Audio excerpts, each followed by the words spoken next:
Ini pernah direncanakan oleh suami istri di masa lalu, dituliskan di dalam kitab yang sangat populer.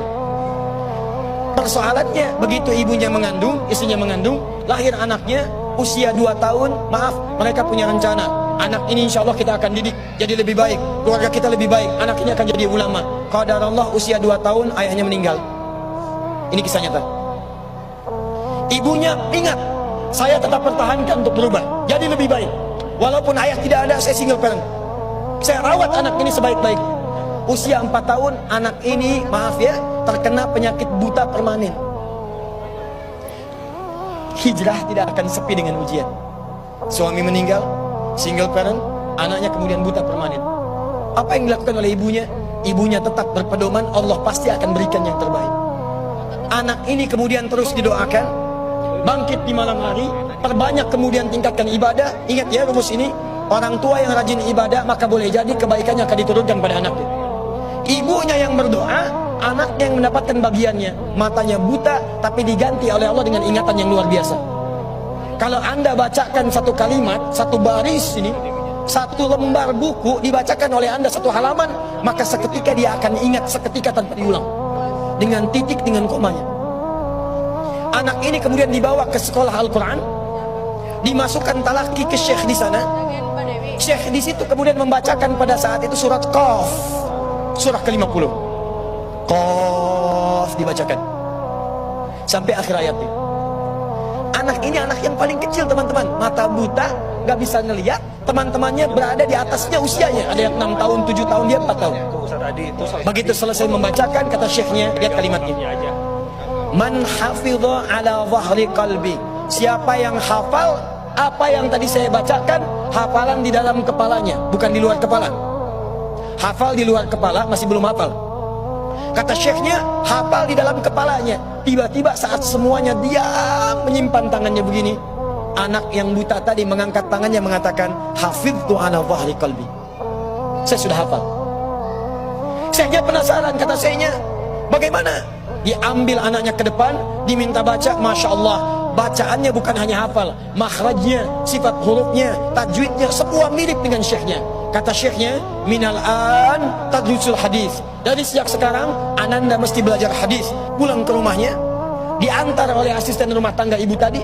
Begitu nyampe di rumahnya, wajahnya gembira, mengatakan pada ibunya, ummi, ummi, ummi, ummi, ibu, ibu, ibu, tadi saya dipuji oleh saya begini, ada kejadian begini, saya seperti ini. Kata anak ini, minal an uridul hadis, ma, sekarang saya pengen belajar hadis. Kata ibunya, ya bunayya iktafi bil Quran, anakku sayang, kamu punya keterbatasan, supaya kamu nggak capek sekarang Quran dulu, baru setelah itu hadis. Kata anaknya, lah, dia percaya pada gurunya, dia percaya pada keyakinannya, dia katakan, ma, saya pengen belajar hadis. Dia tinggalkan ibunya sambil meraba jalan begini ke kamarnya. Perhatikan baik-baik, begitu ibunya melihat, ingat kemudian dengan suaminya, ingat tentang rencana mereka, ingat tentang mereka punya rencana masuk surga bersama-sama. Teman-teman, ibunya langsung masuk ke dalam kamar, dia bentangkan sajadahnya di mihrabnya, dia salat 2 rakaat, dia bermohon kepada Allah. Saat sujud itulah dia tumpahkan segala keinginannya. Perhatikan kalimatnya. Rahasianya ada di Quran surah ke-17 ayat 110 sampai dengan 111, paling kanan sebelah atas. Ya Allah yal basir, yalladzi ala kulli syai'in qadir, a'id basiratabni. Saya mau akhiri. Ketika tumpah air matanya, dia katakan, ya Allah yang maha melihat, mohon kembalikan penglihatan anak saya. Yal basir, yalladzi ala kulli syai'in qadir, a'id basiratabni. Begitu mengatakan kalimat itu, capek ketiduran. Kemudian pada saat itulah anaknya sedang mengulang surat Qaf di kamarnya. Begitu ibunya mengatakan yal basir, anaknya sampai pada ayat ke-22. Laqad kunta fi ghaflatin min hadza fakashafna 'anka ghita'aka wa basaruka al-yawma hadid. Ibunya menyebut yal basir, anaknya sampai di ayat wa basaruka al-yawma hadid. Dulu pandanganmu tertutup, sekarang kami akan buka, kamu akan melihat setelah ini dengan setajam-tajamnya. Ayat ini sebetulnya kemuliaan akhirat, tapi diturunkan mendapatkan kemuliaan dunia. Tiba-tiba setelah baca ayat ini, ibunya berdoa, bersamaan kalimatnya, tiba-tiba terbuka pandangannya.